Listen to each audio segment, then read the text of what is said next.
All of you. देखिए, आज आप लोगों के लिए जितने भी शेक्सपियर के और वर्ड्सवर्थ के जो भी इम्पोर्टेंट पोएम हैं जी, उनसे जुड़े हुए फैक्ट अक्सर टीजीटी, पीजीटी, एनवीएस, केवीएस आदि प्रतियोगी परीक्षाओं में जी पूछे गए हैं। ठीक है ना। एक तो ये होता है कि पोएम की लाइन पूछी जाती हैं, उनकी इम्पोर्टेंट जो लाइन है वो पूछी जाती हैं। दूसरी चीजें क्या है जी, कि उनसे जुड़े हुए फैक्ट पूछे जाते हैं। देखिए, आप लोगों के लिए मैंने सब कुछ बहुत ही प्लान्ड तरीके से सब कुछ सेट रखा है आप लोगों को पढ़ाने के लिए जी। एक नज़र आप लोग देख लीजिए, ये सब आप लोगों को पढ़ाए जाएंगे जी, है ना। आप लोगों को YouTube पर भी पढ़ाए जाएंगे और आप लोगों को एप्लीकेशन पे पढ़ाए ही जा रहे हैं, है ना। तो आप लोग यहाँ से देखिए, उन उन सवालों को लाया गया है, देखिए जी, है ना, जहाँ से अब तक सवाल बन चुके हैं जी, है ना। और आप लोगों को एक बात मैं और भी बताना चाहता हूँ कि MCQs यूट्यूब पर और एप्लीकेशन पे कराए जा रहे हैं। जिन विद्यार्थियों को एप्लीकेशन पे नहीं पढ़ना है जी, वो यूट्यूब से पढ़ सकते हैं, हमारे टेलीग्राम चैनल से जुड़ सकते हैं, और प्लस यहाँ से मैं आप लोगों को फैक्ट भी जी पढ़ाता रहूँगा। ठीक है ना। तो एक हम लोगों के पास एक लंबा प्रोग्राम है, आप लोग जुड़िए, आप लोग पढ़ने की कोशिश करिए। देखिए जी, सब कुछ ये लाइनें आपको रटाई जाएंगी जहां से अक्सर टीजीटी, पीजीटी में आज तक जी सवाल बन चुके हैं, है ना। यदि आप लोग MCQ जी हल कर रहे होंगे तो सब देखिए जी, ये वर्ड्सवर्थ पे जितने भी लिटरेरी कमेंट हैं, जैसे कि मैंने अभी आपको विलियम शेक्सपियर जी को जी पढ़ाया था ना, विलियम शेक्सपियर पे किए हुए लिटरेरी कमेंट को मैंने आपको जी पढ़ाया है, उसी तरह से वर्ड्सवर्थ पे भी आप लोगों को जी ये पढ़ाए जाएंगे। ठीक, तो बिना देर दार किए हुए, बिना समय गवाए हुए हम लोग अपने विषय पर आते हैं जी, है ना, और पढ़ना शुरू करते हैं। ठीक, अब देखिए, समय सीमा जहाँ तक अनुमति देगी, जहाँ तक होगा वहाँ तक आप लोगों को जी पढ़ाया जाता है। ठीक है, आप लोग टेलीग्राम चैनल से जुड़िए। ये देखिए जी, ये सब फैक्ट बहुत पूछे जाते हैं। जैसे यही पूछा जाएगा कि बताइए लंदन 1802, है ना, इसकी एक टाइटल है टू मिल्टन, ये वर्ड्सवर्थ की पोयम है, ये क्या है, ये सोनेट है, इस सोनेट में क्या किया जाता है, ये सब देखिए फैक्ट लिखे हुए हैं। ठीक है, तो मैं ये चाह रहा हूँ कि जितने भी टीजीटी, पीजीटी की तैयारी कर रहे विद्यार्थी हैं, उनके लिए कुछ सुविधाजनक चीजें दी जाए, ताकि जिस एरिया से प्रश्न बनते हैं वहां से सीधे विद्यार्थियों को सारे फैक्ट रटा दिए जाएं, ताकि सफलता उनकी सुनिश्चित हो सके। आगे आप लोग देखते हैं जी। देखिए, मैं अपनी तरफ से कोशिश कर रहा हूं, चलिए हम लोग यहीं से शुरू करते हैं जी। ओके, चलिए यहां से शुरू कर लेते हैं, कहीं से भी शुरू करें हम लोग, ठीक है। ओके,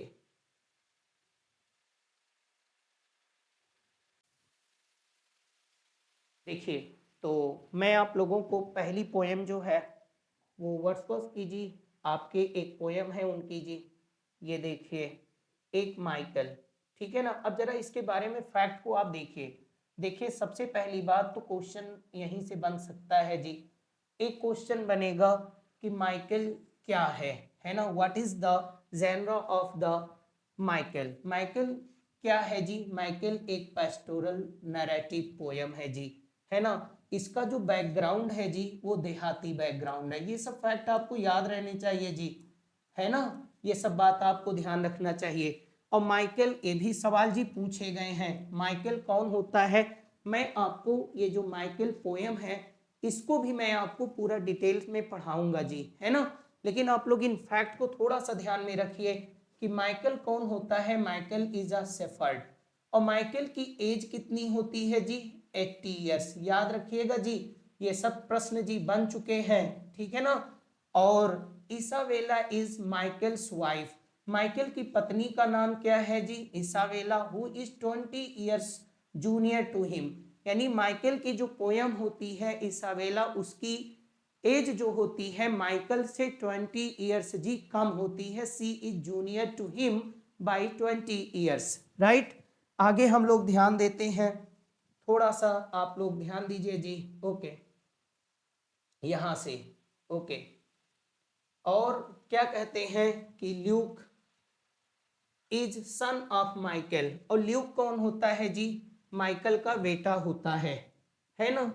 अब यहाँ सबसे सवाल जी बन चुके हैं, आप लोग ध्यान देते रहिए, एक एक पॉइंट को बहुत अच्छे से समझाने की कोशिश, थोड़ा 2 मिनट नजर डालोगे तो पता चल जाएगा। ये बहुत बार पूछा गया है कि माइकल कौन है? माइकल एक जी शेफर्ड होता है ना।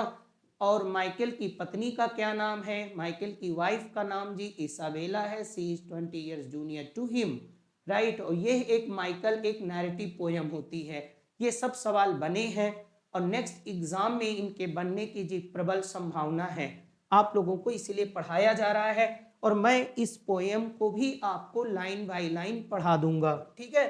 फिर ये सवाल कई बार जी पूछा जा चुका है, ये मेरे बताने की जरूरत नहीं है ना। अगर कोई व्यक्ति कोई बात बता रहा हो तो आप उसे अपने स्तर पे जी देख सकते हैं। देखिएगा, ये evening star is the name of his cottage, यानी जो माइकल होता है उसकी एक कुटिया होती है। बताइए उसकी कुटिया का नाम क्या होता है जी? तो उसकी कुटिया का नाम इवनिंग स्टार होता है। ये सब सवाल जी बने हैं और बनने की संभावना है। When ल्यूक एज 18, जब ल्यूक जो होता है 18 वर्ष का होता है, ही लिव्स फॉर लंदन। ये भी सवाल पूछा जा सकता है, पूछा गया है। ल्यूक जो होता है वो माइकल का बेटा होता है। जब उसकी एज 18 वर्ष की होती है तो वो अपने गांव को छोड़कर जी कहाँ चला जाता है? लंदन चला जाता है। जब मैं ये पोयम पढ़ाऊंगा तो आप लोगों को हर एक पॉइंट टू पॉइंट जी समझ में आएंगे, ठीक है, ओके। और दूसरी बात, ये फैक्ट क्या कहता है, ध्यान दीजिएगा जी, ओके। फिर कहते हैं माइकल, आगे ध्यान दीजिए, ओके, ध्यान दीजिएगा आप लोग, ओके, ध्यान देना। तो Michael and Isabella dies, Michael और इसाबेला जो होते हैं जी वो मर जाते हैं।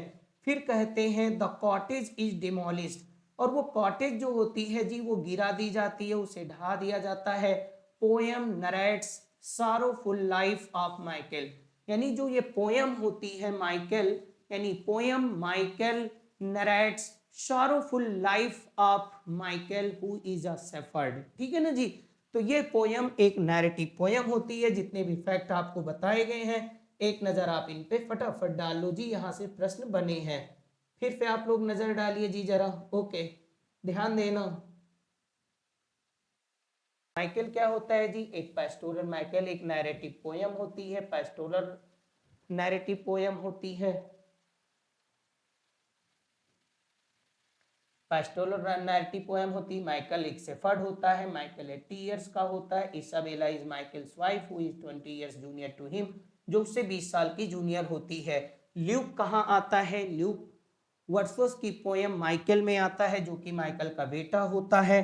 फिर आपसे एक सवाल बहुत बार पूछा गया है कि इवनिंग स्टार क्या होता है जी? Evening star is name of cottage of Michael when Luke age 18, यही सवाल बन सकता है, बना हुआ है कि जब माइकल की एज 18 वर्ष की होती है वो अपना गांव अपना घर छोड़कर माता पिता को छोड़कर लंदन चला जाता है जी। और Michael and Isabella dies, Michael और इसाबेला जी मर जाते हैं। और द कॉटेज इज डिमोलिश, जो कुटिया होती है, इवनिंग स्टार जिसका नाम होता है उसे ढहा दिया जाता है। Poem narrate sorrowful life of Michael, और जो पोयम होती है वो माइकल के दुखद जीवन का जी वर्णन करती है, ठीक है। तो आप लोग ये नजर डाल लिए होंगे। हम लोग नेक्स्ट पोयम की तरफ बढ़ते हैं जी, एक और देखते हैं जरा, ओके, ये देखिए जी, ओके,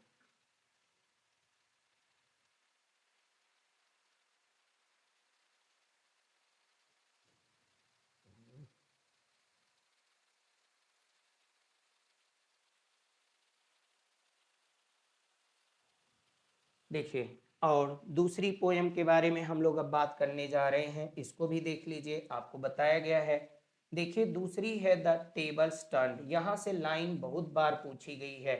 तो ये टेबल टर्न जी पहली बार पहला क्वेश्चन तो यहीं से बन सकता है कि टेबल टर्न जी किसकी पोयम है? तो विलियम वर्ड्सवर्थ जी की है। ये कब प्रकाशित, कब कंपोज की गई जी? 1798 में। और पब्लिश्ड किस में हुई है जी? ये लिरिकल बैलेड में भी पब्लिश हुई है टेबल टर्न ना। और it consist of 32 lines in 8 stanza, यानी 8 स्टैंजा में ये है। तो टेबल 10 जी कितने स्टैंजा में है? 8 स्टैंजा में है जी। ओके, और कितनी लाइन है जी? 32 है ना। तो एक स्टैंजा में कितनी लाइनें हुई बताइए, है ना। तो ये कितनी लाइन की हुई एक एक स्टैंजा जी, है ना, 4 लाइन का हुआ। ये सब आप समझे रहिए जी। A poet feels that nature can teach one better than a book. इस पोयम की जो जी थीम है वो क्या है? क्या विलियम वर्ड्सवर्थ जी कहना चाहते हैं कि आप किताबी कीड़ा मत बनिए, है ना। प्रकृति आपको किताब से बेहतर सिखा सकती है। Nature can teach one better then book, यानी किताब से बेहतर सिखा सकती है। यही कह रहा है कवि कि poet feels that nature can teach one better than a book, है ना। और फिर यहाँ पे आप जरा देख लीजिए, ये सब फैक्ट आपको जी याद रहने चाहिए। The poem runs in form of an address, यानी ये पोएम किस तरह से होती है जी? एक फॉर्म ऑफ एड्रेस में होती है ना। पढ़िएगा, आपको पता चल जाएगा। और मैं इसे पढ़ाऊंगा जी, पूरे डिटेल में पढ़ाऊंगा। आप बिल्कुल भी इस बात के लिए ना सोचें नहीं मैंने इसको केवल ऐसे फैक्ट बता दिया। फैक्ट इसलिए बता दे रहा हूं कि फैक्ट पूछे गए हैं जी, ठीक है ना। इनसे जुड़ी हुई सारी चीजें आपको पता होनी चाहिए। यहां से क्वेश्चन बना है जी कि पोएम किस फॉर्म में है? एड्रेस फॉर्म में है ना। और पोएट किसको एड्रेस करता है? मैथ्यू। मैथ्यू नाम का एक व्यक्ति का जिक्र आता है जी, मैथ्यू को एड्रेस करता है कवि। और मैथ्यू कौन होता है? Friend of teacher, okay. और is a great book, okay, friend होता है, ठीक है ना जी, ओके। और ग्रेट बुक ऑम होता है, और ये किताबी कीड़ा होता है, बहुत ज्यादा हमेशा किताबें पढ़ा करता है मैथ्यू, ओके। फिर कहते हैं poem promotes that nature is the best teacher, यानी ये कविता ये बताती है कि जो पोएट नेचर होता है जी वो बेस्ट टीचर होता है, ठीक है ना। यानी कुल मिला के जब मैं कविता ये पढ़ाऊंगा, पोएम आपको पढ़ाऊंगा, तो मैं बताऊंगा आपको, पूरी लाइन बाय लाइन आपको पढ़ाई जाएगी, जिसमें कभी यही कहने की कोशिश कर रहा है कि किताबी कीड़ा मत बनिए, प्रकृति से जुड़िए, प्रकृति की तरफ चलिए। प्रकृति जो होती है वो किताब से बेहतर किसी को भी सिखा सकती है। इसकी एक इंपॉर्टेंट लाइन जी बहुत बार पूछी गई है, और वो मैं आपको जब पोएम पढ़ाऊंगा जी तो बताऊंगा, ओके। आगे देखते हैं आप लोग, देखिए जी यहाँ से थोड़ा इस पोएम के बारे में भी आपको जी जानकारी होनी चाहिए।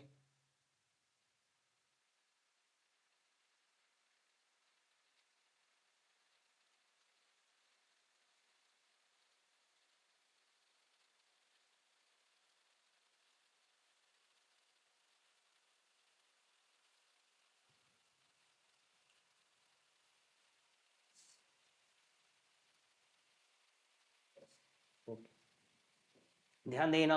देखिए एक तीसरा आप यहाँ से भी ध्यान दीजिएगा। आप लोग ये सब पढ़े रहिए, आप लोग थोड़ा सा बहुत इंपॉर्टेंट है आप लोगों के लिए, ओके, बिल्कुल मिस नहीं करना है। एक पोयम है जी वर्ड लंदन। तो लंदन किसकी है जी? आपको पता ही होगा, वर्ड्सवर्थ जी की है। यही पूछा जा सकता है, पहला सवाल तो जी यही से बन सकता है कि लंदन, और इसका ये नाम जी ध्यान रखिएगा 1802। और इस पोयम की एक टाइटल है जी टू मिल्टन, याद रखिएगा। और ये है क्या? सबसे पहला दूसरा सवाल पूछा जा सकता है, क्वेश्चन नंबर 2, कि what is the genre, what is the form of London, यानी लंदन किस प्रकार की पोयम होती है? बैलेड है, एक सोनेट है, एलिजी है ना जी, ओके। तो ये एक क्या है? सोनेट है। In this sonnet Wordsworth invokes Milton, किसका आह्वान करता है जी? ओके, लंदन 1802 में, यानी वर्ड्सवर्थ जो होता है मिल्टन का आह्वान करता है। यानी आह्वान करना, इनवोक आप जानते होंगे, किसी व्यक्ति को मदद के लिए, सहायता के लिए बुलाना, ठीक है ना, ओके। फिर कहते हैं the poet feels that Milton should be alive at this time. जब मैं ये पोयम आपको पढ़ाऊंगा तो आपको ये फैक्ट कम से कम पता होना चाहिए, तब आपको वो पोयम ज्यादा अच्छे से समझ में आएगी। और बातें रही हैं कि ये सब फैक्ट जी पूछे भी गए हैं, ठीक है ना। मिल्टन जो होता है, यही सवाल बन सकता है कि in which poem poet William Wordsworth invoke Milton, है ना। किस पोयम में पोएट विलियम वर्ड्सवर्थ जो होते हैं वो मिल्टन का आह्वान करते हैं, ठीक है, किसमें उनका इन्वोक करते हैं। और sonnet is a tribute to Milton, और ये मिल्टन के लिए एक जी ट्रिब्यूट भी होती है। ध्यान दिए रहिए एक एक पॉइंट पे आप लोग, ओके, फिर ध्यान दीजिएगा, okay. First it is published under the title to London 1802, but Wordsworth changed its title to Milton, है ना। पहले ये पोयम जो प्रकाशित हुई तो किस टाइटल से प्रकाशित हुई थी जी, to London 1802, okay, but Wordsworth change इस टाइटल और टू मिल्टन, लेकिन वर्ड्सवर्थ ने इसकी टाइटल को चेंज कर दिया और क्या टाइटल दिया जी, टू मिल्टन। यानी ये बात आपको याद रखनी है जी कि देखिए ये सब बात आप याद रखना है जी आप लोगों को, 1802 और इसी चीज के एक सबटाइटल है जी टू मिल्टन। अब आपसे कई सवाल आपको जैसे मैंने बताया पूछा जा सकता है। पहला सवाल कि टू मिल्टन या लंदन 1800 क्या है जी, तो आपका जवाब है जी ये सोनेट है, ठीक है ना। इसमें पोएट किसका आह्वान करता है, इसमें मिल्टन का आह्वान करता है, उन्हें मदद के लिए बुलाता है। क्यों मदद के लिए बुलाता है, क्यों कहता है कि मिल्टन को अभी भी जीवित होना चाहिए इस समय, ये सब जब मैं पोएम पढ़ाऊंगा या आप पढ़े होंगे जानते होंगे। लेकिन इन बातों को आपको जानना है कि लंदन पोएम एक सोनेट है, मिल्टन के लिए ट्रिब्यूट है, ठीक है ना जी। बहुत छोटी बात है, कोई बहुत बड़ी बातें नहीं है, लेकिन एग्जामिनेशन के पॉइंट ऑफ व्यू से यदि आप अपनी सफलता को लेकर सीरियस हैं तो छोटी बड़ी हर एक बात आपके दिमाग में रन करनी चाहिए, एकदम से वो स्थिर होनी चाहिए और आपको पता होना चाहिए, ठीक है। आगे हम लोग बढ़ते हैं, देखिए ध्यान दीजिएगा, तो चलिए जी, है ना। अब आज की क्लास हम लोगों की यहीं पे जी समाप्त होती है। नेक्स्ट वीडियो में नेक्स्ट सेशन में नए विषय के साथ, है ना, और ज़्यादा पोएम के साथ वर्ड्सवर्थ शेक्सपियर पे, है ना। तो हम लोग फिर से मिलेंगे, तब तक के लिए आप लोगों को नमस्कार।